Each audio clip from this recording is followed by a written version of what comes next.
Welcome to Kung Fu Havoc number 2. There is no weapons. There will probably be little to no demonstration. This is mostly going to be chit-chat about everything that I've said for Instagram today. So Instagram, you guys pretty much have this. You don't really have to watch it. You all can leave. It doesn't matter if you stay or not. But for Kung Fu Havoc number 2, this video is going to be about your size and your skill level as my pieces of hair fall to the earth from me pulling it out. And yes, my hair is atrocious. Anyway, I don't think Kung Fu Havoc number 2 can actually see my face. Okay, they still can't see my face. I don't know what's going on here. Alright, so what I'm going to do is I'm going to go pull up a chair and I'm going to talk. So again, Instagram, you guys don't have to watch this because you've watched the other 4 videos. But Kung Fu Havoc number 2, I have to have it for them because I made a promise on Instagram that I would make a whole video of this on Kung Fu Havoc number 2. Let's go find a chair.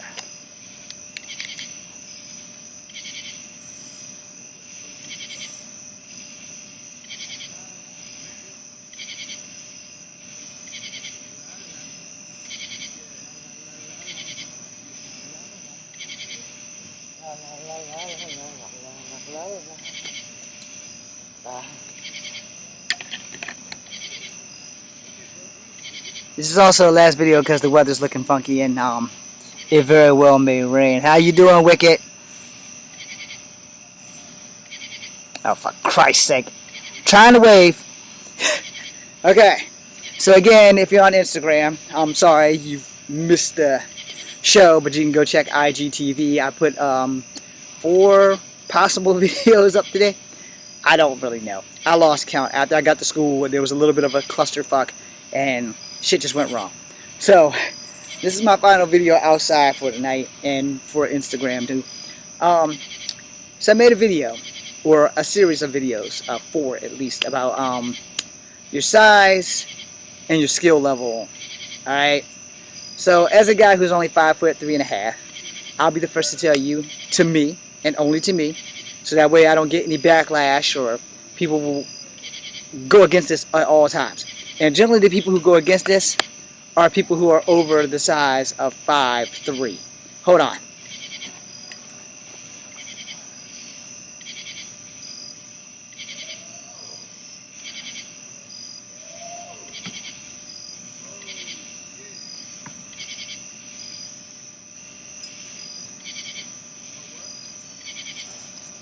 Sorry about that. Okay. So this video is for short people like me. It's also for you tall people, but it might be slightly offensive. So I don't want to offend anybody, so let me apologize to you all now. If you're 5'3" and below, you're with me on this. If you're 5'7" and above, or let's go lower. If you're 6'1" and higher, this might offend you greatly. So again, I apologize, but I'm working on my facts from my own life. Everybody I've ever fought has been from 5'7" and up, and they've never come back for a second round. Alright? So, here's the thing, with the exception of some cats in the army where we didn't have a choice.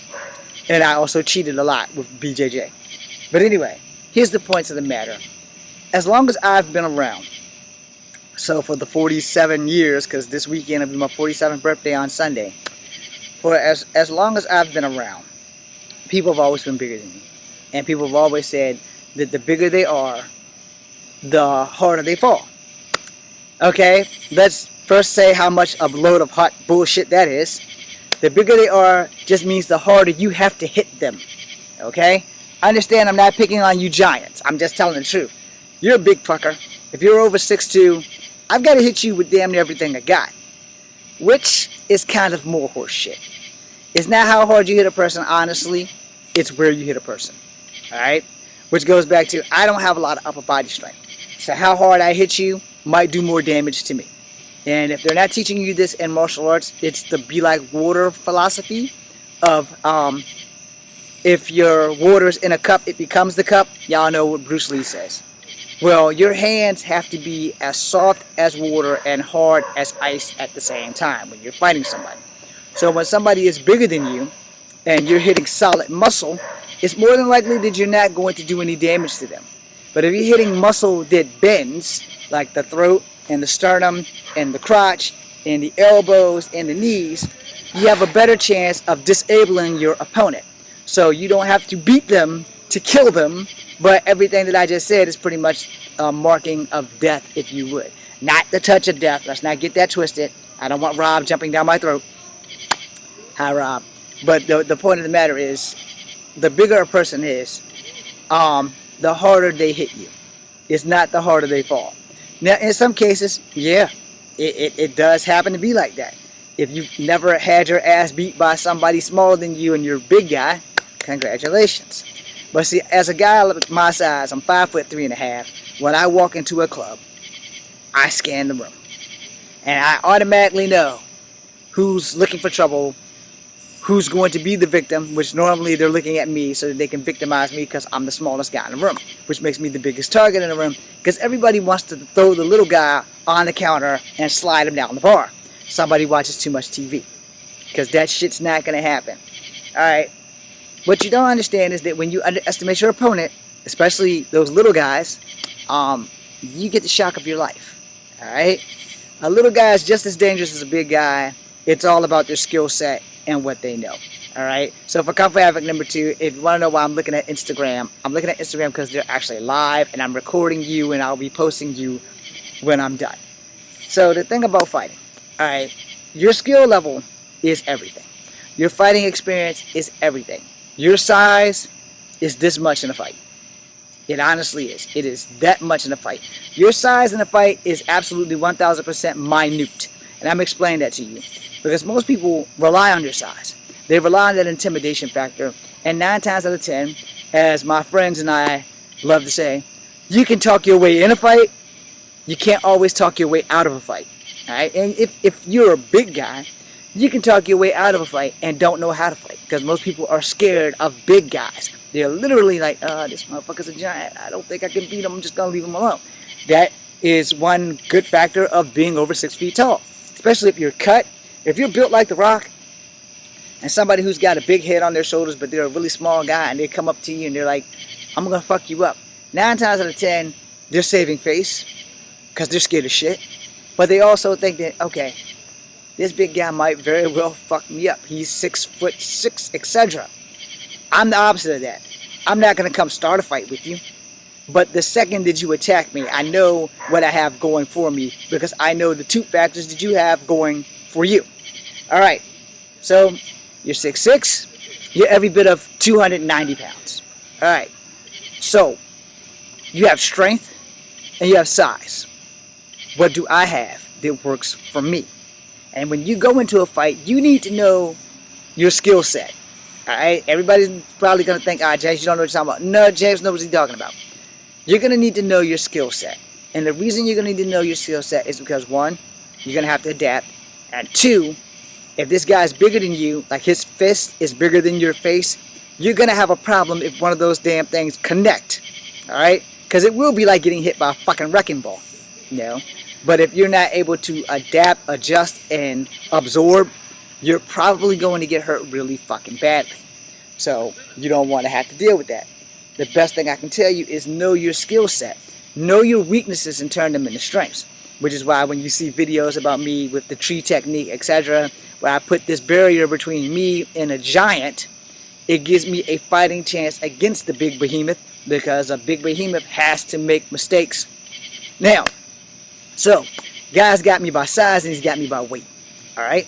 You haven't taken judo. Judo was made to throw guys around who were bigger than you. Jiu-jitsu, same principle. Brazilian Jiu-jitsu, not so much. But since I've taken all 3 of those, I will tell you I suck at Brazilian Jiu-jitsu, so I'm not going to let you get me down. That's pretty much just that. If you get me down, we're going to have a problem. Or by we, I mean me. I'm going to have the problem. However, if we're rolling on the mat, it's more than likely, I'm going to tell you right now, I'm not going to tap out, but I'm also probably not going to win unless I can get you in an armbar. The problem with me getting you in the traditional armbar is that you are 6'6" and I'm 5'3", which means if I don't have a good vice grip on your arm from here to that elbow section, where I can lock it up and put one of my knees behind your elbow and the other one above it, just locking that bitch tightly in there so that I can break it if you make the wrong move, well, you being bigger than me would probably mean you're going to try to pick me up and slam me while I'm locked onto your arm. Or you're going to try to get your arm in that lock so that I can't get it fully locked in. So those are your options in BJJ. However, 9 times out of 10, an expert, it isn't going to matter, because if you body slam me a couple of times and I know how to exhale when I get hit, I'm going to be alright. However, if I don't, I'm probably going to sleep. If I hit my head the right way, I'm going to sleep. So, size is a tiny factor for that kind of situation. For me, on the other hand, no, because I'm not going to let you get me on the ground, for one. And if I do get on the ground, I'm going to try to break your ribs while I'm under you. Because a lot of people, if you watch the UFC, you watch MMA fighters and shit like that, you're going to see how they lock up. And if they don't, when they're on like side mount or side control or full guard, they leave a lot of their body open. And the guys on the bottom don't think, maybe if I knee this guy in the liver or knee him in the kidneys, he gonna come up off me. They don't think like I think. I'm always thinking my next move in case my first move goes wrong. So if I'm body slammed and you're on side mount and you're about to go into the arm bar, once you're on side mount, I'm gonna start kneeing you so that you can't go into the arm bar, because you're already gonna have my arm. You're gonna have me pinned down. My arm's gonna be between your legs. So all you have to do is transition and lock my arm. So instead of me doing this, the second you're on side mount, my knees are going into your side as hard as I can get them, because I'm already on my back. I'm already in the fetal position, so I'm just gonna keep jabbing you into the gut with my knee. Now, in reality, I'm not even gonna let you get that far, because I made a video about this before. When people go down for a single leg or a double leg or a waist lock to body slam, then I'm gonna elbow you dead in your goddamn spine. Now, again, in controlled environments, that's not allowed. In the streets, I'm elbowing you in your goddamn spine. I'm going to break that son of a bitch any which way that I can. So, is that right? Fuck no. In the streets, yes it is. Because in the streets, there are no rules. In the dojo, in controlled environments, where you're in tournaments and shit like that, you're not allowed to do that shit. You're not allowed to do that shit. So if you're not allowed to do that shit, it's more than likely you're going to have a little bit of a clusterfuck involved in that. So, in controlled environments, let's go there. I'm going there. I did it in the video earlier today. I'm going to do it right now. In controlled environments such as UFC, such as MMA, such as Rec, and all these other places, and sport karate and taekwondo and shit like that, you're in a controlled environment. There's a grand set of golden rules that you must follow at all times. You are not allowed to elbow people in the spine. You are not allowed to elbow people in the throat. In fact, you are not allowed to purposely punch people in the throat or anywhere they can do damage. Throat, sternum, testicle area. You're not allowed to do that shit. So you have to fight as fair as possible without doing any crotch blows or severe spots. You're not allowed to go for the free-floating rib. You're not allowed to do any of that shit. Okay, now, here's where shit gets interesting. When you're in stuff like UFC, your belt ranking doesn't matter, because you're getting into this ring where you're not going to be doing Wing Chun forms. You're not going to be doing any of that shit. You might take a Wing Chun stance. You might take a boxing stance. But you're not going to break down and start doing crane kung fu or crane karate or snake or match. You're not going to do any of that shit. You're going to be in a jab and kick situation. That's it. But there are rules in the jab and kick situation for all the sporting events. You're not allowed to eye gouge. You're not allowed to pull people by the ear. You're not allowed to put your fingers up their nose. You're not allowed to grab them with the mandible claw. You're not allowed to do any of that shit. You're not allowed to hit them in the throat. You're not allowed to do any of the things that I'm more than willing to do to keep you from fucking my ass up. Now, in the streets, excuse me, in the streets, anything goes. Sticks with nails in them, wooden commas, you can bring all that shit. However, if you don't know how to use it, someone's going to take it from you and use it on you. So you come as you are. You come in there with your knuckles ready and your feet ready. Don't bring nothing to a fight when you don't know how to use it, because the only thing you're going to do is give the other guy the opportunity to have a weapon from you. Alright? Now, I know everybody's going to be like, that's bullshit. Okay, bullshit. If you bring a staff and you swing that staff at me and I'm short enough and it hits me under my wings here and I grab it, lock it, and break it, now I have a stick too. Alright? It's not some bullshit. It's just a fact. You bought the weapon. Now I got a weapon too. No. It's just all about timing, which is the main thing about a fight, is that person that nails that hardest blow first is usually going to be the guy that wins that shit. Unless they're fighting somebody who's tough as fucking rocks, and they're going to just keep coming, you know. That's the thing about fighting. You have to know your abilities. You have to know how to adapt in the middle of a fight. You take a punch, you tuck your forehead, try to break their hand on your forehead with whatever jab they're throwing, you know, tap your forehead. If you got a glass jaw, you're going to sleep. If you got an iron jaw, it's not going to be that easy for them to knock you out, which is generally why they're going to try to hit you in your ear and mess up your equilibrium with the temple shot and the ear shot, because they're going to throw off your sound.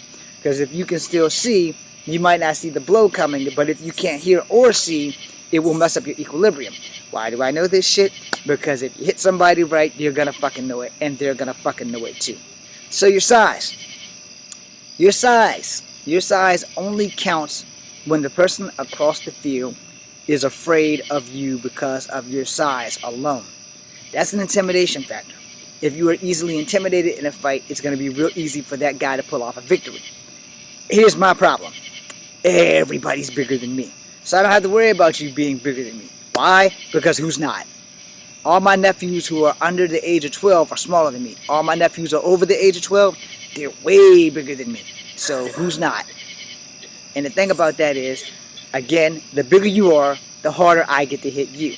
So since I know for a fact as a martial artist that sometimes hitting people with everything you got is not the best idea, because you can break your hand. Yes, there are 100 or so bones in your hand. They're called metacarpals. If you hit somebody too hard in the face, you may shatter your hands, which just put down 20% of your arsenal. 20, 40, 60, 80. And the 100 is really up there. So, you know, you don't want to damage yourself in a fight. That's why you test it out before you try to drop a mighty ball into somebody.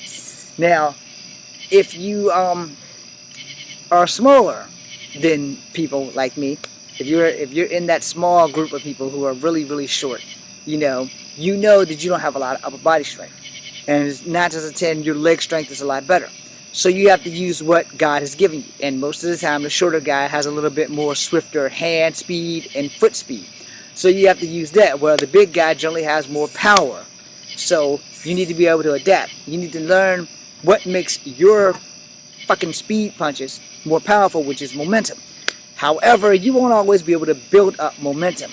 So if you're doing Wing Chun, it teaches you how to build up momentum at a short distance with your speed, which is what makes Wing Chun's hand speed, when you're doing this, it makes it more dangerous to a person, because they're not going to expect you to be able to generate any kind of power with that one-step punch thing.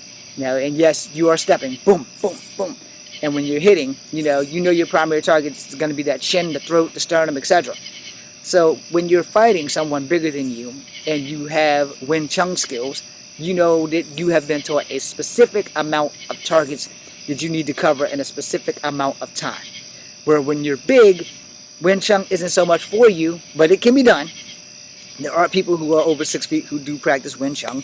I don't think it's a safe practice for them, because it's not impossible for a 6-foot person to be in close quarters combat, but it's not really going to work in their favor, because they won't be able to have range. Now, if they can generate the power like traditional Wing Chun teaches you, then they're an enigma and they're dangerous.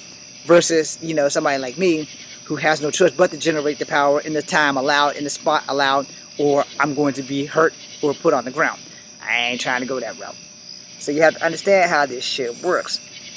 So for me, we're going to call it, size is not a factor.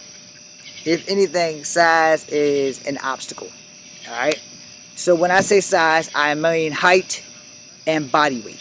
Alright? Because a lot of people, if you are taught how to fight properly, when you throw a punch, you put your whole shoulder into it. And some people put their whole body into it. It just depends on what type of punch they're throwing. So, my job is to beat that punch to the punch. Alright? So, I'll give you a tiny story. I was sparring with a guy, and he was throwing jabs all the time. So I had to time his jabs, because I'm blocking a couple of them, but they're still getting through. They're not hitting me, but they're hitting my hands, and they're stinging like shit. So I was taught in Kempo a double knuckle strike.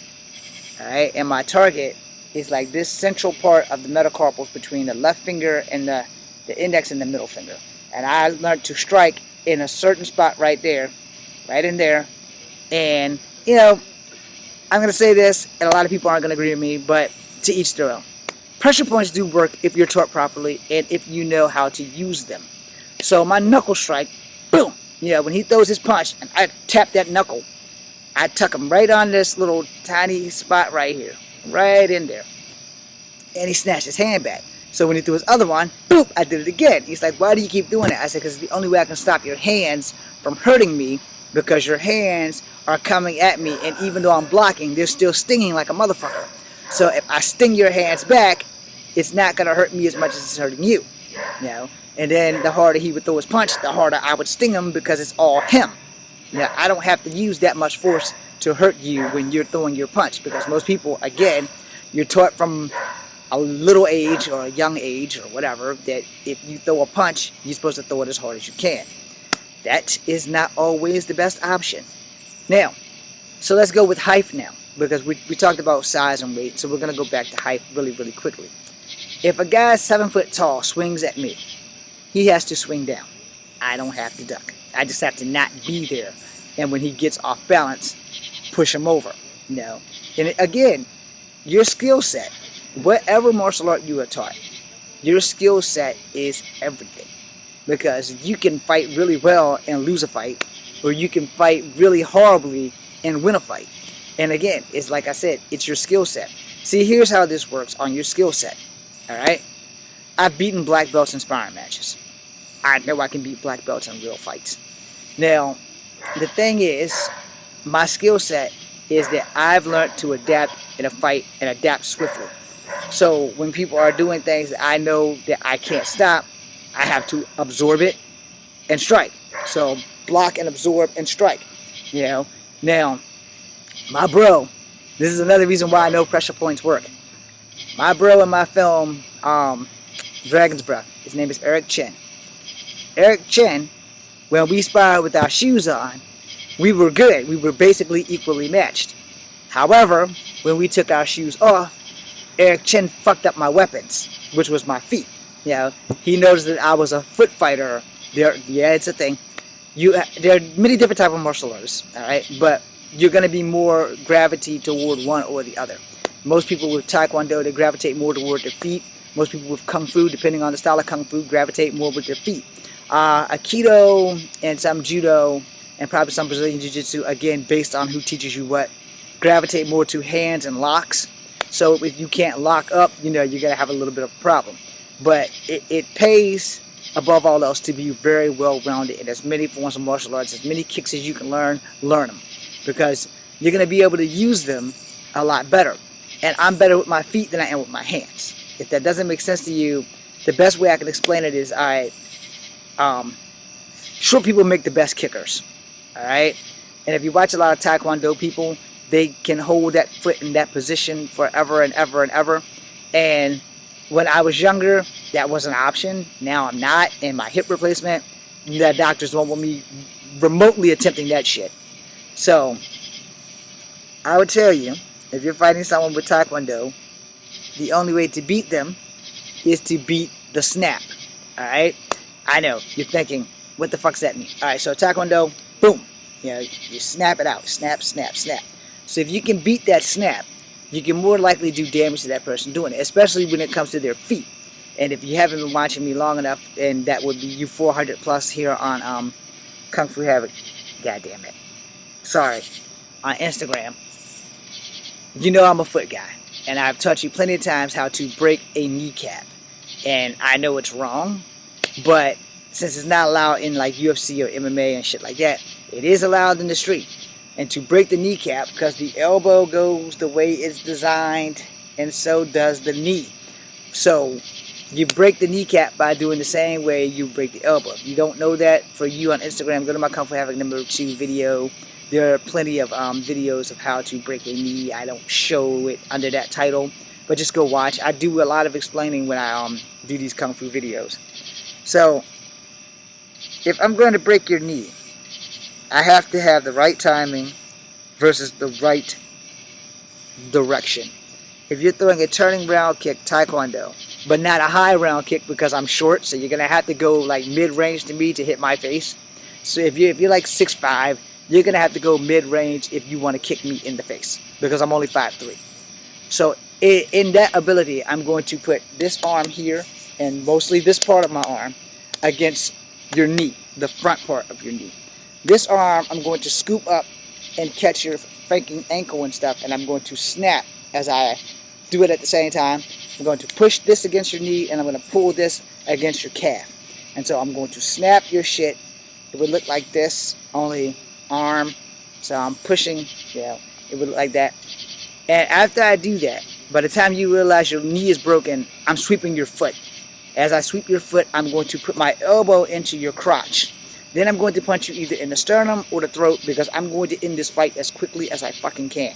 Just because you're bigger than me. Now hopefully when I sweep your foot, you don't know how to exhale when you hit the ground, which knocks the wind out of you. And my elbow is going into your crotch, which automatically is going to make your reflexes kick in. And you're going to sit up into a fist. Alright?